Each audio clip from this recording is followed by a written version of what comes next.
Al inicio Al inicio. y al final. Amén. Amén, pastora. Por favor, los alumnos puedan prender sus cámaras para hacer captura de pantalla. Pastora, un favor, ahorita estoy conectada por celular. Tal vez el hermano César, que está presente, nos puede ayudar. Ok. Hermano César, Sí, sí, sí. adelante. Mira. Ok.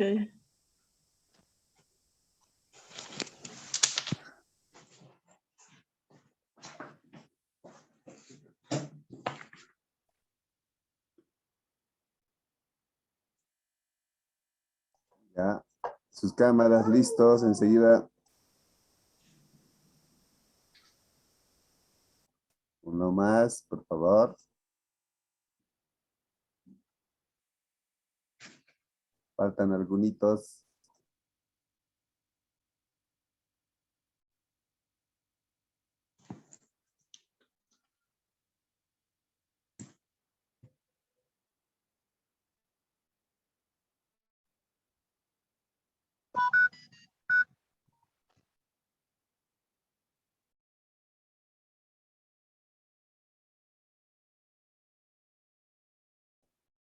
Ya está, pastor. Yes. Ya está. Muchas gracias. Hay algunos que no han prendido. Tal vez no estaban atentos en el momento. Bien, quiero dar lugar a uno de los grupos que se tiene para esta noche, para hacer la exposición que ya seguramente ha estado preparando con antecedencia. No tengo los nombres exactos, puesto que ha sido un poco difícil la comunicación con mi esposo, pero ya los alumnos conocen. No son algunos libros de los profetas que tienen que exponer. ¿Podrían, por favor, manifestarse? No importa el orden, los que ya estén preparados pueden manifestarse. Adelante.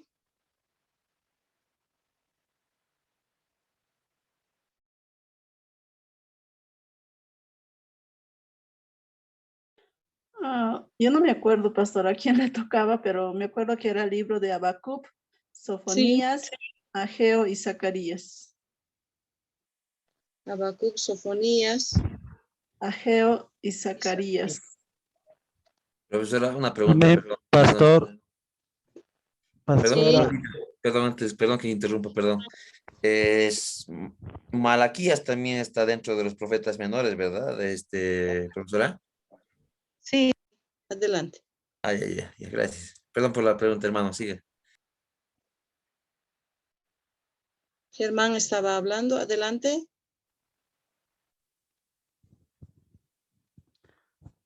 Amén, pastora. Adelante. ¿Me escucha? Sí, le escucho, adelante. A mí me tocaba de Habacuc. Ya,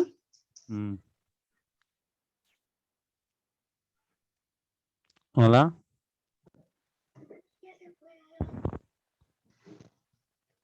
¿está listo, hermano Germán? Sí. Ya, puede empezar, hermano. No sé cuánto tiempo les ha asignado. Son 4 disertaciones. Tenemos 2 horas y media. Supongo que unos 20 a 30 minutos cada uno, más o menos. ¿Sí? Adelante, hermano Germán. Usted puede hacer la presentación.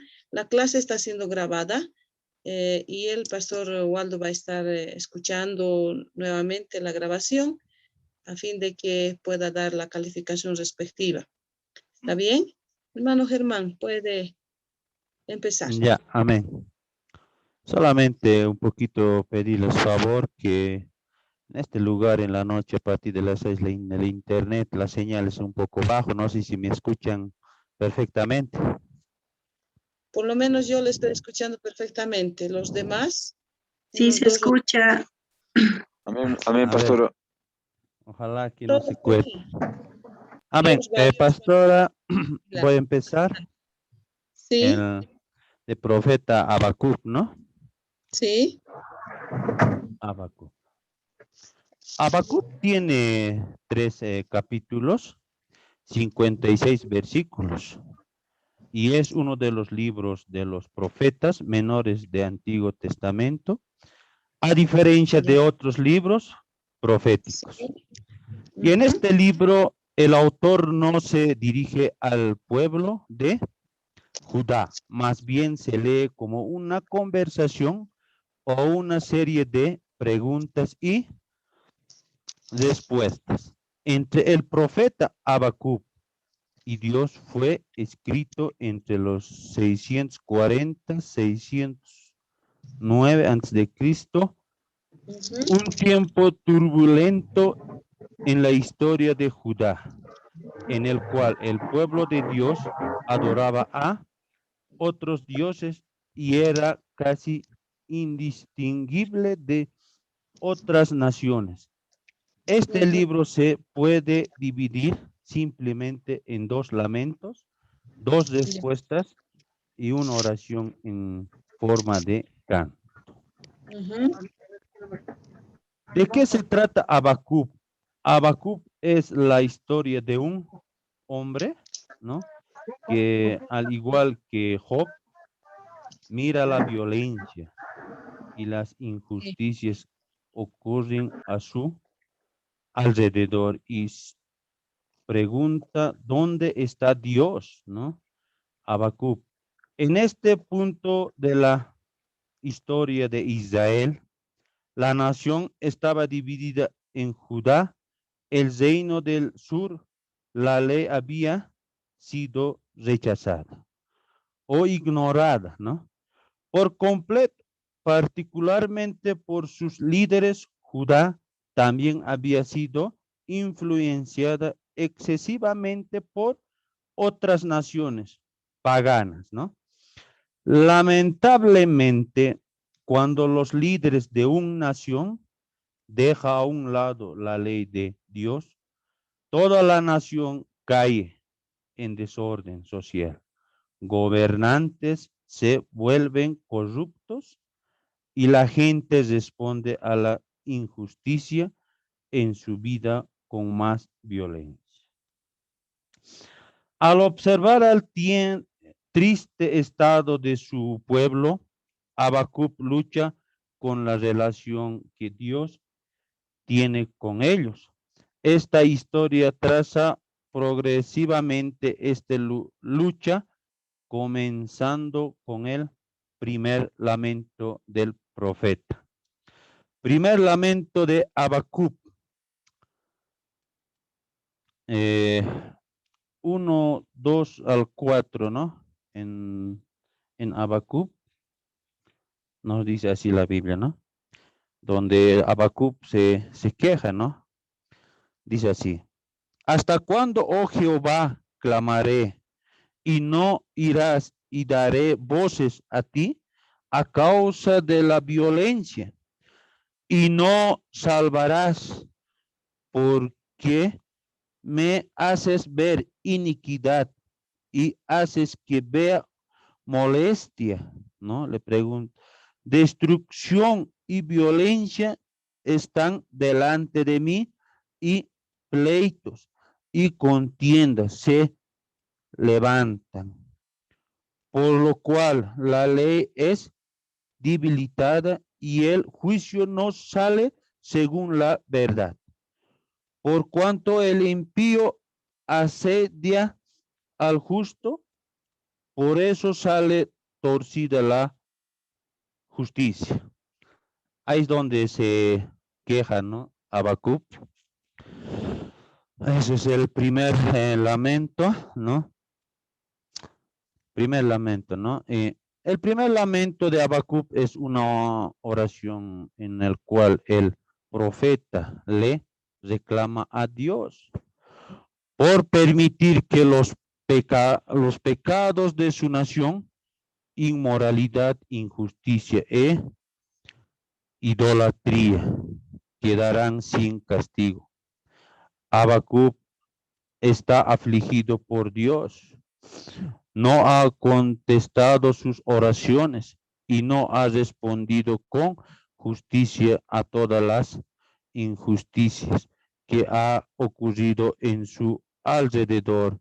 La ley, de acuerdo a Habacuc, es debilitada y la justicia torcida, ¿no?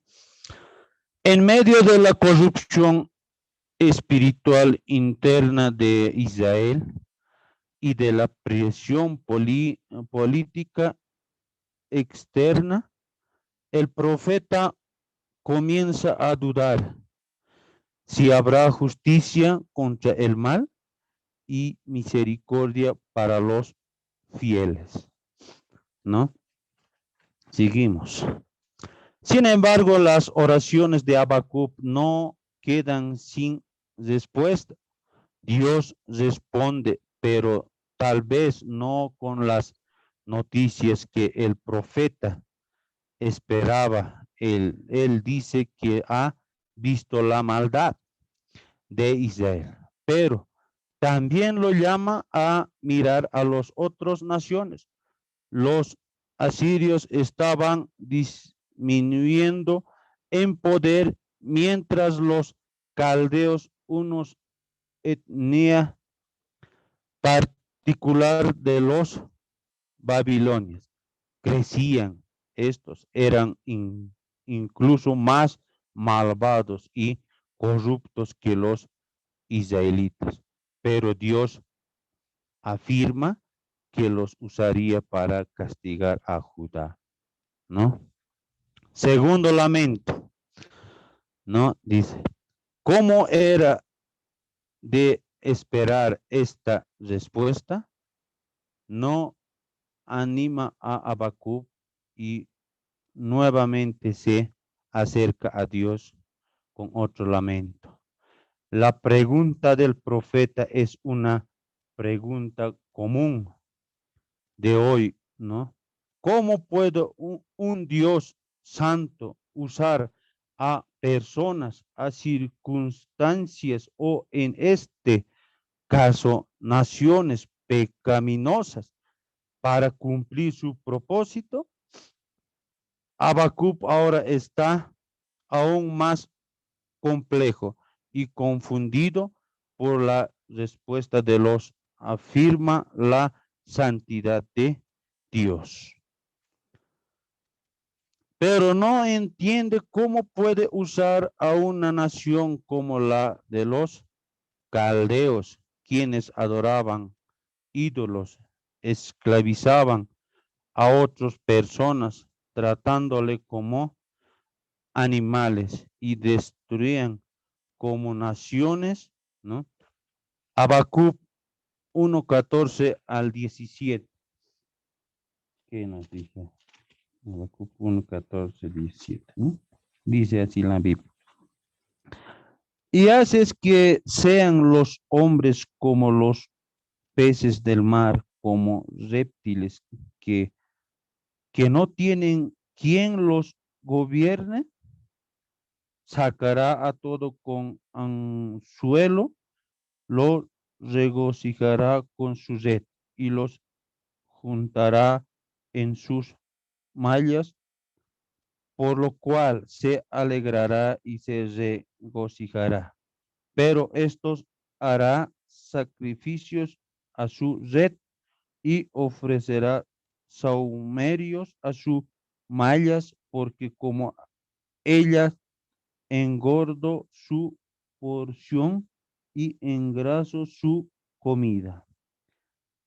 Vaciará por eso su red y no tendrá piedad de aniquilar naciones continuamente, ¿no? Eso dice, ¿no? Tan profundo es la aflicción de Habacuc que tenía su lamento diciendo que esperaría en su puesto, ¿no? De guardia sobre la fortaleza de la ciudad para escuchar la respuesta de Dios, ¿no? Nuevamente Dios responde esta vez asegurándole que juzgará y castigará a toda la nación por su maldad en el tiempo indicado, ¿no? Entonces, pastora, después solamente viene su oración. Entonces, yo trato de entender, ¿no? A veces el pastor en la anterior clase decía, ¿no? Y ahí puedo ver también, ¿no? Puedo concordar, dice que a veces Dios no siempre, no necesitamos, digamos, que yo siempre puedo ser una persona importante, no. Que Dios cuando quiere seguir su obra, le usa, ¿no? A cualquiera de nosotros y eso es lo que puedo entender, ¿no, pastora? Y también este profeta Habacuc parece que vivía como en este siglo XXI, como en estos tiempos, ¿no? La gente era como en este tiempo, ¿no? A veces no adora a otros dioses y a veces también, ¿no? Yo puedo ver en mi familia mismo, uno de mis hermanos son así, ¿no? A veces cuando uno estamos enfermos, ese rato nos acordamos, después uno nos sanamos todo, entonces a veces ya volvemos atrás, así más o menos trato de entender que el profeta Habacuc estaba bien afligido por lo que estas cosas estaba pasando, ¿no? Pero entonces Dios eh, no lo ha respondido como él quería más o menos, ¿no? Así más o menos he tratado de entender, pastora. El profeta Habacuc quería noticias más o menos a lo que él quería más o menos, ¿no? Pero no ha sido así, pastora. Mm, Hasta ahí puedo dar pastora. Muchas gracias, hermano Germán. En la exposición tenía que manifestar también el mensaje principal, temas principales, ¿es así? ¿O simplemente era una exposición del contenido de Habacuc, sin resaltar los temas principales que está mencionando el libro? Pastora, como le estuve diciendo, ahora por lo menos el tiempo está medio tranquilo, más ese día el ventazón está grave y no lo he entendido nada. Y juntamente también con usted, como estuve pasando el día viernes, se entraba, salía, no lo he entendido bien perfectamente al pastor. Para mí parece que era un simple, así digamos, una historia como teníamos que averiguar, eso nomás parece que era, pastora, pero no lo he entendido perfectamente, pastor.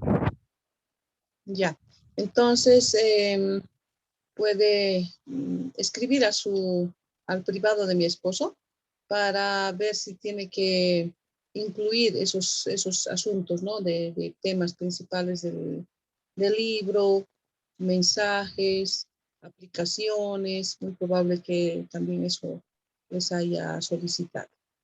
Gracias, hermano Germán, por su exposición. Creemos que los que están estudiando la materia van a aprender mucho, no solo de este profeta, sino de los otros también. Gracias, hermano Germán.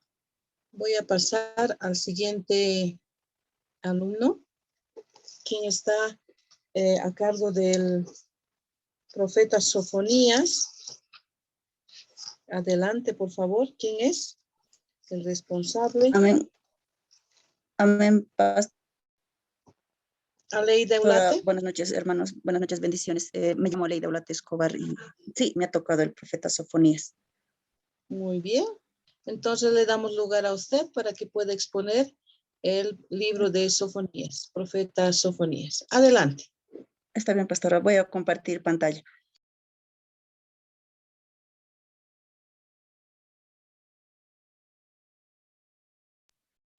¿Podrían habilitarme para compartir pantalla, por favor? Hermano César, si está ahí pendiente, por favor. Ok, un momentito, por favor.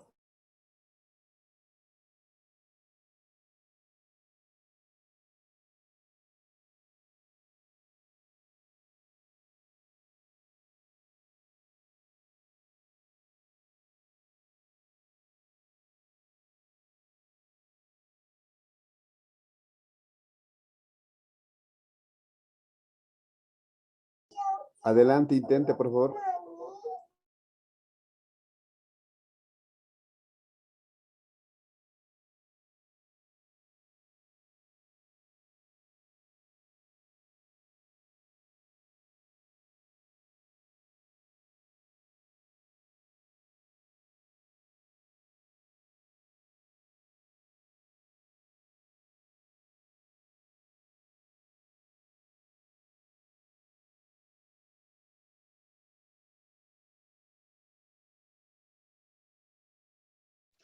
No sé si está hablando hermana Aleida. No se escucha, no hay audio. Amén. Sí, perdón. ¿Se ve, pastora? Perfectamente. Adelante. Ya. Ya. Entonces, me ha tocado el libro de Sofonías y primeramente no vamos a saludarles, pastor. Buenas noches a todos los hermanos y pastores presentes. Igual buenas noches, hermanos. Voy a empezar con lo que es el libro de Sofonías. Primeramente explicando, ¿no? Que es un libro, ¿no? De la Biblia que pertenece, como nosotros sabemos, al Antiguo Testamento. También pertenece a los profetas menores. Consta de 3 capítulos con un total de 53 versículos y es el 9º libro de entre los 12 profetas. Está precedido por el libro de Habacuc y está seguido por el libro de Ageo. Vamos a tener una breve información general que luego vamos a ir ampliando un poco. El nombre de Sofonías significa Jehová oculta. El libro de Sofonías lo escribió el mismo profeta Sofonías alrededor del año 630 a.C. Sofonías desarrolló su ministerio durante el reinado del rey Josías. Fue contemporáneo de Jeremías, Habacuc y Nahum. Sofonías fue el último de los profetas en profetizar antes de la cautividad. Vamos a ver primeramente los temas sobre los cuales trata el libro de Sofonías y tiene 2 temas importantes. El primero es el juicio y el segundo es la restauración. El juicio, en lo que se refiere al juicio, Sofonías nos anuncia que el día del Señor, que es el día del juicio, está llegando, ¿no? En el libro de Sofonías eso nos explica y ahí dice que el juicio está llegando, el día del Señor está llegando y va a ser un juicio, se dice universal, ¿no? Dice universal porque en el libro de Sofonías capítulo 1, versículo 2 dice, destruiré por completo todas las cosas sobre la faz de la tierra, destruiré los hombres y las bestias, destruiré las aves del cielo y los peces del mar, y cortaré a los impíos y raeré a los hombres de sobre la faz de la tierra. Entonces ahí se puede apreciar, ¿no? Que ese día será un día de juicio universal. También es un día de juicio específico contra Judá y contra otras naciones que están alrededor de Judá, ¿no? Así nos habla en este libro. En este libro se enfatiza, ¿no? La mezcla de la adoración a Dios con la idolatría, que más adelante voy a ampliar un poco. Y esta adoración sincretizada trae destrucción y nos indica que buscar a Dios y solamente a Él con humildad resultaría en salvación. Ahora, la segunda parte nos habla de la restauración, ¿no? En el 3er capítulo, Sofonías asegura que después del juicio vendría la restauración. Dios purificará a los suyos, traería regocijo a Jerusalén y restauraría tanto a su pueblo como la gloria de Jerusalén. Sobre el contexto histórico del libro de Sofonías. Políticamente, en este tiempo, se estaba viviendo que los asirios estaban perdiendo el poder, ¿no? de gobernar. Entonces, Josías quería aprovechar este tiempo para reformar al pueblo de Judá, ¿no? Que por primera vez en 50 años había llegado a una independencia, ¿no? Políticamente eso es lo que estaban viviendo en ese tiempo. Espiritualmente, el pueblo de Judá estaba pasando por un gran caos, ¿no? Espiritualmente, dicen, ¿no? Los reinados del hijo de Ezequías, Manasés, extendiéndose por más de 4 décadas, y su nieto Amón, durante solo 2 años, fueron marcados por impiedad y apostasía. Estos reinados se dieron por reyes malos, ¿no? Que no hicieron la voluntad de Dios. Y estaban sucediendo cosas terribles allí, y dice, tanto los sacerdotes paganos como los ortodoxos practicaban culto a Yahvé, y al mismo tiempo, dice, adoraban a Baal, a Moloch y a otros dioses paganos. Todo esto había provocado que Dios se haya molestado, ¿no? Porque estaban haciendo totalmente lo que no debían hacer, no, totalmente corrompidos a causa de estos reyes. Entonces, a causa de eso, Dios había levantado su ira contra Judá. Los primeros años de reinado de Josías también fueron caracterizados por la maldad de sus padres. Nosotros sabemos, ¿no?, que Josías fue uno de los reyes más jóvenes que existieron, ¿no? Uno de los reyes buenos. Josías asumió el reinado a los 8 años a causa de la muerte de su padre. Entonces, Josías, después de unos 9 años, empezó, ¿no?, a querer reformar todo lo que estaban viviendo allí. Entonces, empezó con la reparación del templo, con la reparación de la casa del Señor, y cuando estaban allí reparando, Hilcías, el sumo sacerdote, encontró el libro de la ley. Entonces, Josías leyó, dice, el libro de la ley, y lo leyeron también públicamente, y a causa de haber encontrado el libro de la ley, empezaron las reformas, ¿no? Entonces, fue durante los primeros años del reinado de Josías que Sofonías profetizó, donde tuvo una influencia sobre las reformas de Josías. Entonces, el pueblo pero estaba de tal manera corrompido por los reyes malos que finalmente no se pudo reformar, ¿no?, el culto de adoración a Dios. Entonces, esto es lo que el profeta Sofonías nos muestra, ¿no? Cómo el pueblo de Dios se había corrompido, cómo Josías intentó reformar todo aquello, pero que al final no pudo lograrse esta restauración, y que tuvo que venir el castigo que estaba anunciado, ¿no? El castigo que iba a venir con el cautiverio que iba a vivir el pueblo, que iba a ser puesto por Babilonia. Entonces, eso fue lo que Sofonías predijo para ese tiempo. Eso es lo que me tocaba exponer, pastor.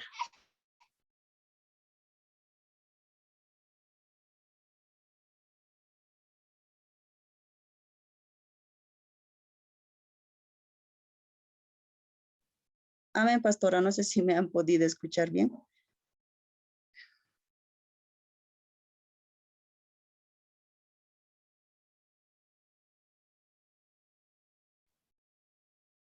Amén, vamos a escuchar, hermano.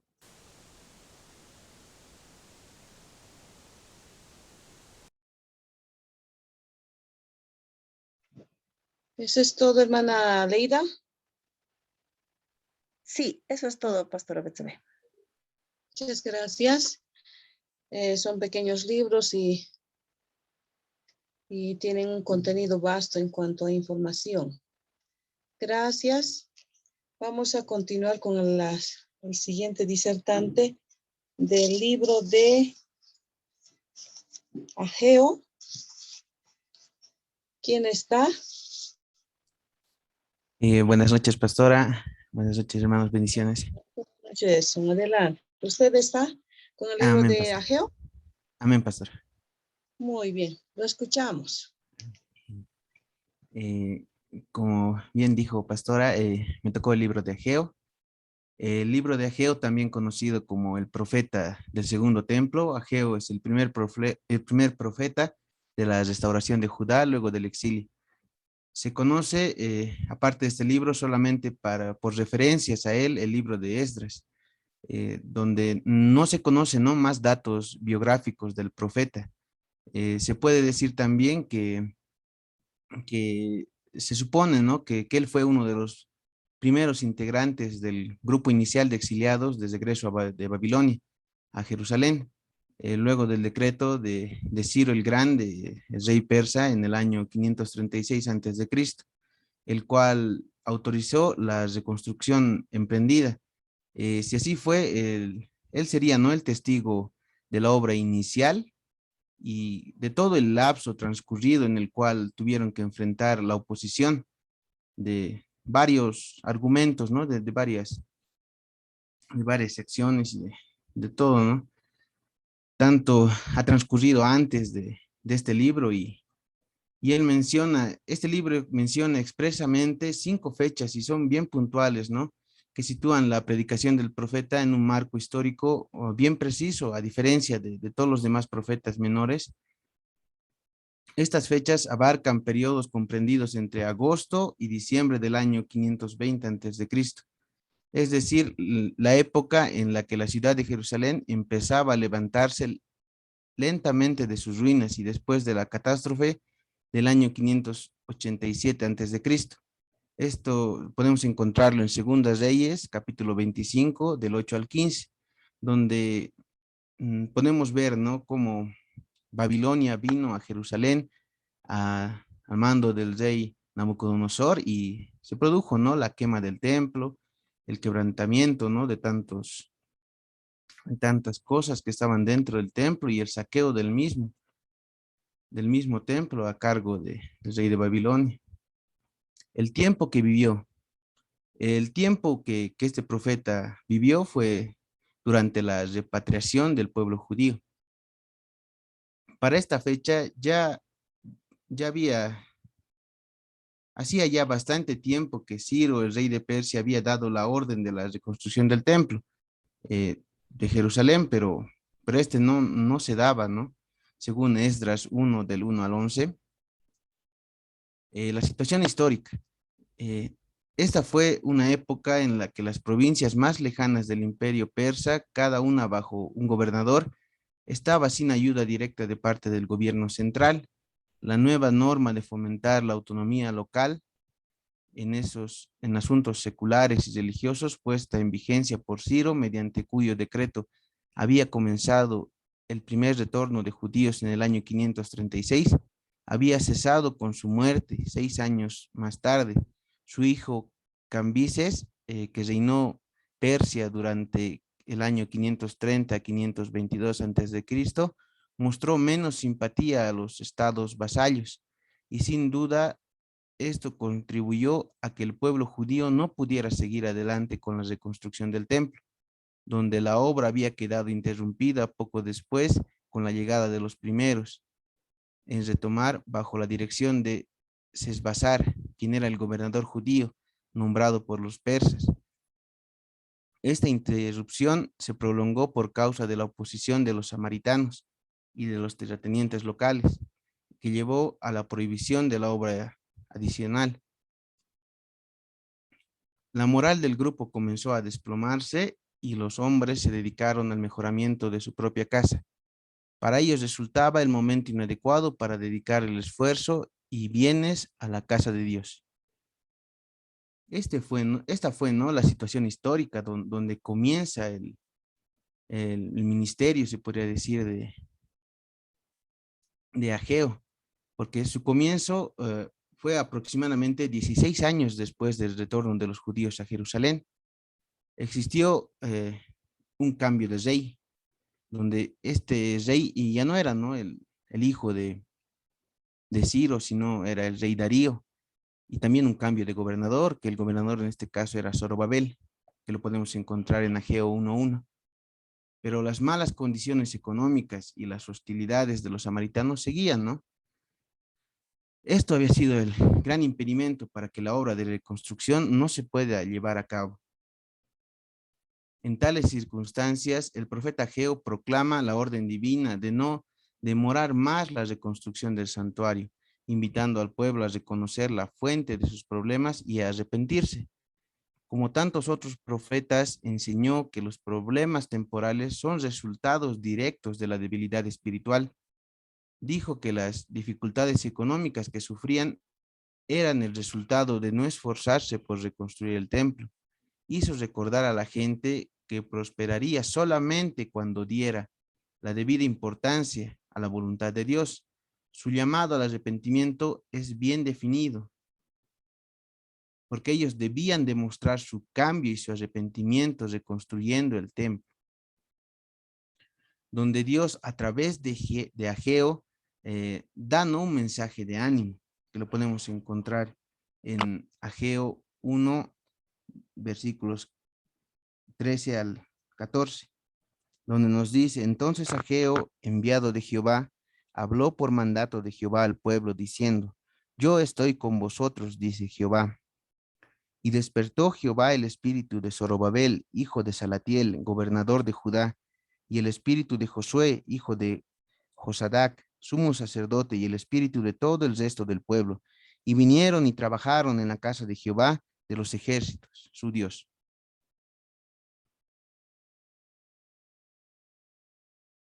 Para mostrar la importancia de su obra, donde el templo es el signo visible de la presencia del Señor en medio de su pueblo.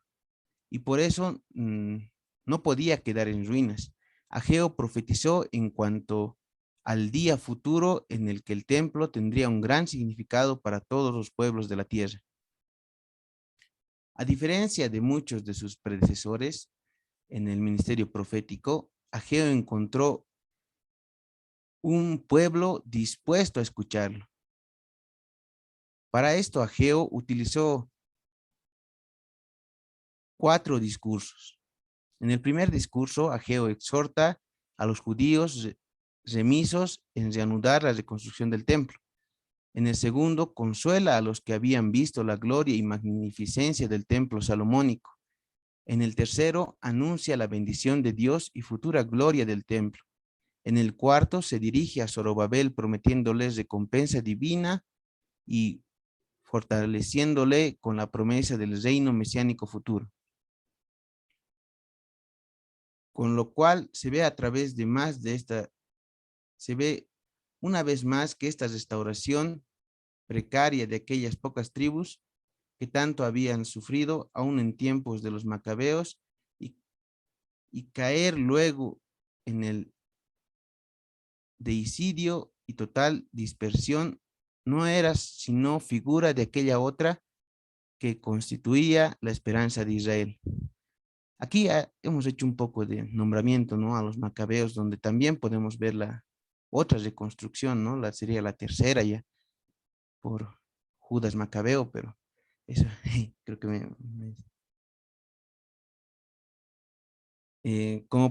como hemos visto, ¿no?, en Ageo capítulo 1, versículo 13 y 14, los trabajos se han reanudado de inmediato, ¿no? No ha habido algo, no han esperado mucho tiempo, porque podemos ver que Jehová les ha impulsado y les ha dado ese ánimo y esa exhortación al pueblo para que ellos reconstruyan el templo de inmediato.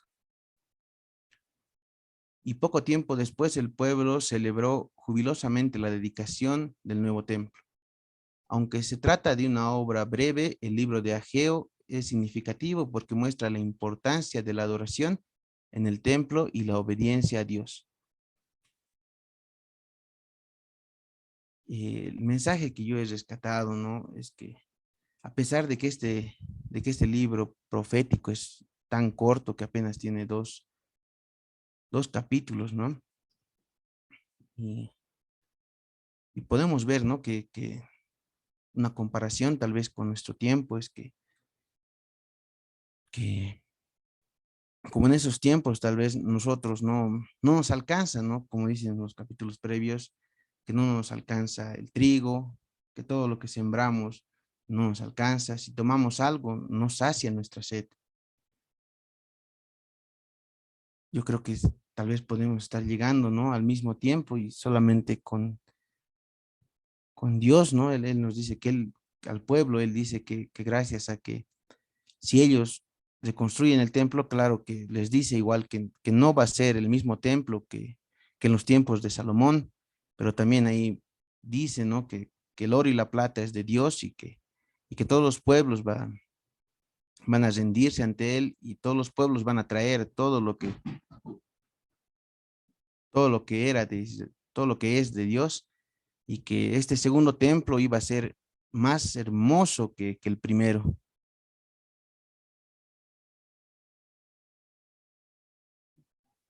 Y bueno, esa sería la explicación, pastorita. Muchas gracias. Muchas gracias, hermano, por su exposición. Corto el libro, tiene mensajes muy especiales que se pueden aplicar también para estos tiempos. Gracias. Vamos a dar lugar al siguiente expositor en cuanto a libro de Zacarías. ¿Quién estaría a cargo?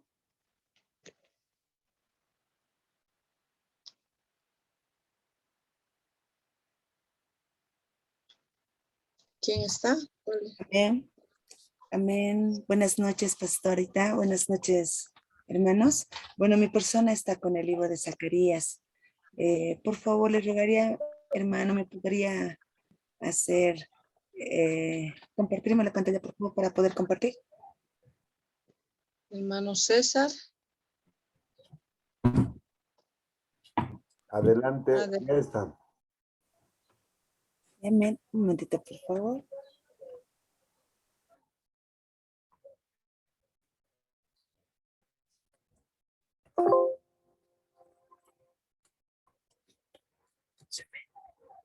Se está observando, hermanos.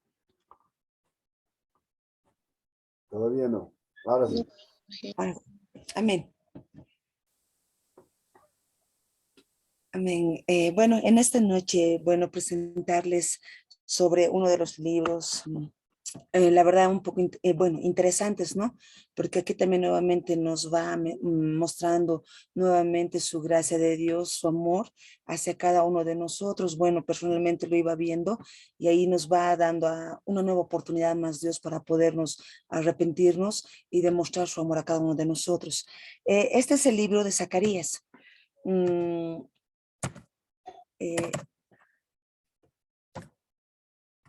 Libro de Zacarías. Zacarías era un sacerdote con una vida recta y un profeta de Dios que trabajaba en el templo de Jerusalén. Él estaba a cargo de los servicios del templo con frecuencia y rezaba sinceramente a Dios. La tradición musulmana dice que Zacarías tenía 92 años cuando se le dijo que nacería Juan. Vale decir que Zacarías fue el papá de Juan.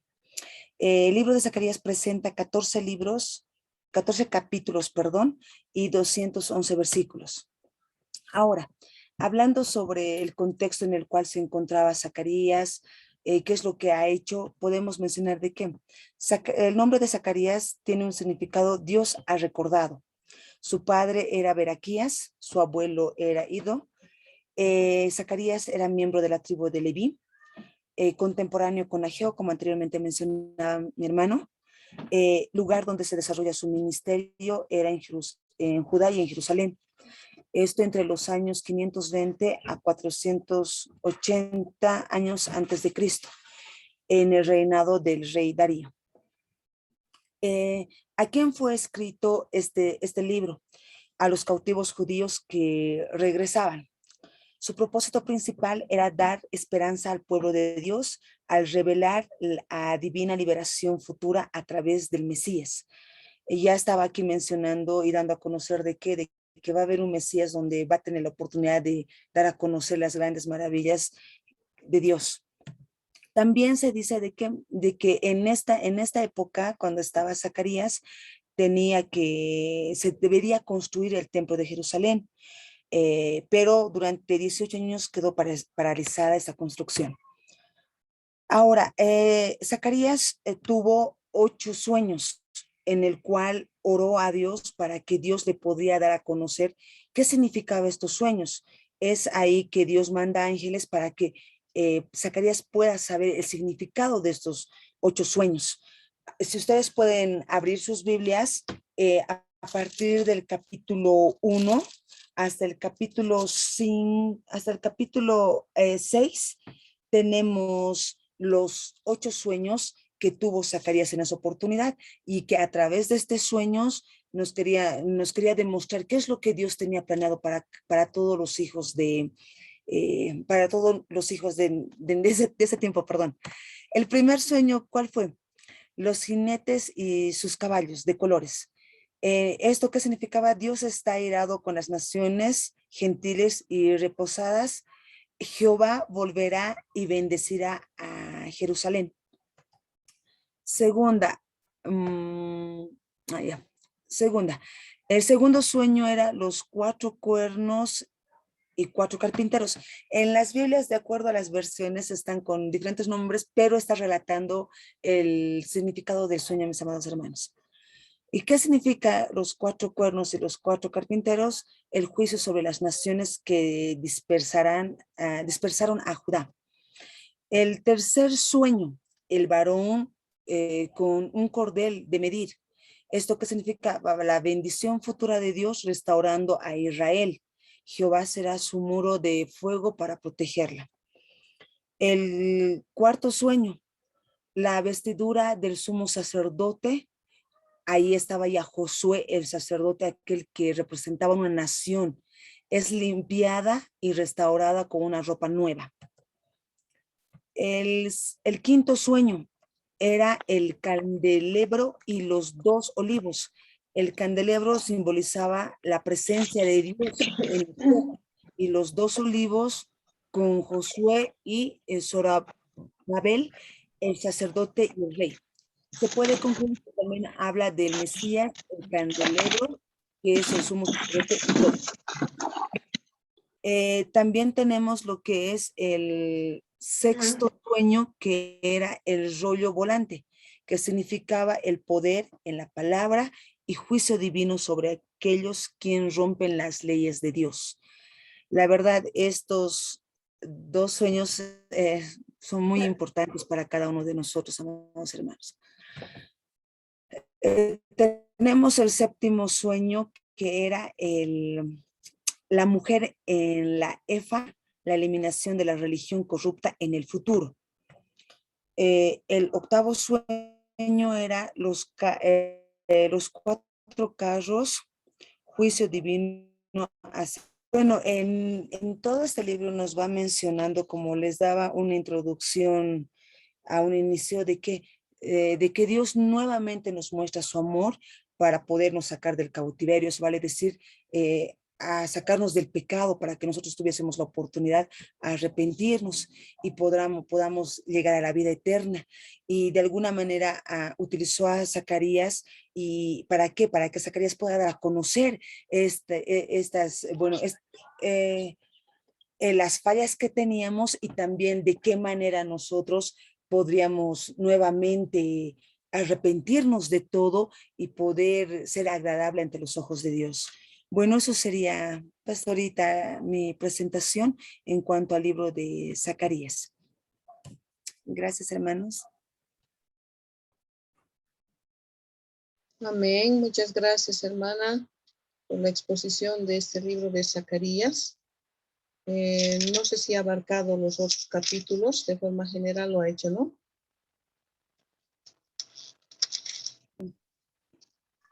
Sí, pues ahorita, bueno, nos decía el pastor, ¿no?, de que podamos hacer un pequeño resumen de quién era Zacarías y qué es lo más resaltante que hizo. Y bueno, perdón, aquí tenía una punta, se me olvidó también, de que en algo que hizo Zacarías también fue evangelizar a Mateo, para que todos puedan recibir a Jesús cuando llegase al Mesías. Bueno, nos decía de que hagamos un pequeño resumen de todo lo que hizo este profeta, y a la vez cuáles fueron sus aportes para el pueblo, para llevar al arrepentimiento. Y bueno, saqué un pequeño resumen de eso, y lo más resaltante que fueron en el capítulo 1, 2 hasta el capítulo 6. Luego, bueno, ya va hablando más, ¿no?, sobre lo que Dios tiene planeado para todos los hijos de Dios. Ok, muchísimas gracias. Bueno, ha sido la exposición de los 4 hermanos, 2 hermanos, 2 hermanas, acerca de estos 4 profetas. Para la aplicación, para estos tiempos, he notado alguna dificultad para hacer aplicaciones para aquí y ahora, ¿no? Siempre se parte la aplicación primero entendiendo en aquel tiempo para el pueblo que ha sido escrito, el mensaje para allá, y luego haciendo un puente para este tiempo. Entonces, si no entendemos muy bien, yo creo que ese es el objetivo de estas exposiciones, que cada estudiante tenga una investigación profunda respecto al libro, a las personas que se ha escrito de manera directa, y luego recién hacer un puente para este tiempo, ¿no? Sin duda, al inicio va a ser un poco difícil el ejercicio, pero con el tiempo y con la práctica se va a poder hacer esas aplicaciones más acertadas, ¿no? En los temas que se está tocando ahí en estos libros. Bien, hermanos, no tengo otra instrucción de parte del pastor Waldo. Seguramente se estará comunicando con ustedes. No sé si hay otras exposiciones. Tenemos el grupo a través del cual seguramente estará manteniendo la información. Agradecerles a los 4 hermanos y hacer este ejercicio, ¿no? Para que no se quede solamente como un estudio teórico, sino que tenga una aplicación correcta para este tiempo, para nosotros. Entonces, hermanos, vamos a culminar por acá. Vamos a hacer una oración y luego haremos otra vez captura de pantalla para poder tener constancia de los alumnos que estuvieron presentes en el inicio y estuvieron hasta el final. ¿Está bien? Que hayan aprovechado muy bien estas exposiciones, estas aplicaciones que algunos se han animado a hacer. Es una manera rápida que se ha hecho. Es una invitación para que todos puedan profundizar este estudio, tomando en cuenta los apuntes que han estado realizando en el desarrollo de las exposiciones. Vamos a hacer una oración agradeciendo al Señor que Dios dé de su presencia, de su espíritu, para poder entender nuestra actual situación, para no equivocarnos, para no enfrentar estas situaciones que el pueblo de Judá ha estado enfrentando por no escuchar al Señor, por no oír su voz, por no interpretar correctamente Dios actuando en medio de ellos.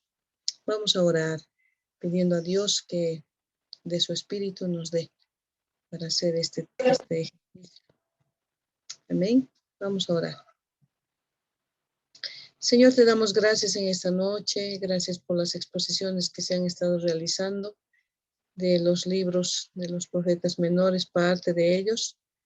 Oramos, Señor, para que tu espíritu que ha estado trabajando en la vida de estos profetas, inspirándoles a escribir acerca de aquello que estaban viendo, oyendo, interpretando, pueda también tu espíritu mismo ahora darnos la capacidad de poder hacer aplicaciones correctas a partir de las aplicaciones que tenía tu palabra en aquel tiempo. Oramos, Señor, para que tu Espíritu Santo esté trabajando de una forma muy especial. Tenemos dificultad nosotros de aplicar las escrituras y mucho más de estos temas, del contenido de los profetas, ya que tienen una serie de figuras muy conocidas para aquel tiempo. Son muchos años de diferencia. Sin embargo, tú que has escrito, tú que has mandado, que has inspirado a tus profetas, también puedes ayudarnos a nosotros a entender. Oramos por tu iglesia en este tiempo actual. Tu iglesia y tus hijos, tus siervos, tus siervas, quienes están liderando en estos tiempos. Sabemos, Señor, que las profecías son una forma que tú has utilizado en aquel tiempo y hoy necesitamos, Señor, tomar en cuenta este espíritu profético que también está dentro de los dones que tú has dado a tu iglesia en estos tiempos. Oramos pues para que tomemos en cuenta estos mensajes para nosotros también. Oramos de esta forma, encomendando en tus manos a tus hijos, a todos los estudiantes de esta materia. Oramos por el pastor Waldo que está de viaje, de retorno. Oramos por su seguridad, oramos por su protección, que tú, Señor, estés extendiendo tu mano de bendición. Gracias, mi Dios. En el nombre de Jesús, así oramos. Amén y amén. Amén, queridos estudiantes. Seguramente ya el profesor se estará comunicando con ustedes durante la semana para los instructivos que tiene. Gracias, hermanos. Que Dios les bendiga, que tengan un descanso reparador esta noche y en lo que pudieron aprender, denle una miradita y saquen conclusiones. Hacemos captura de pantalla. Hermano César, ¿puede ayudarnos, por favor? Ok. Prendan sus cámaras, por favor.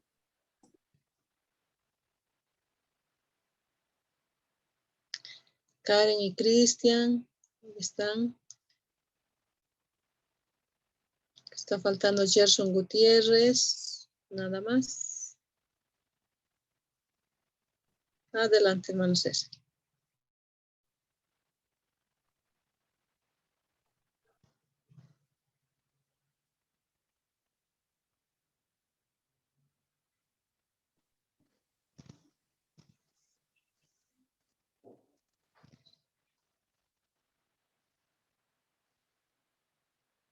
Listo, ¿no, hermano César? Sí, pastora, ya está. Muchísimas gracias. Muchísimas gracias a todos. Bendiciones. Bendiciones. Bendiciones.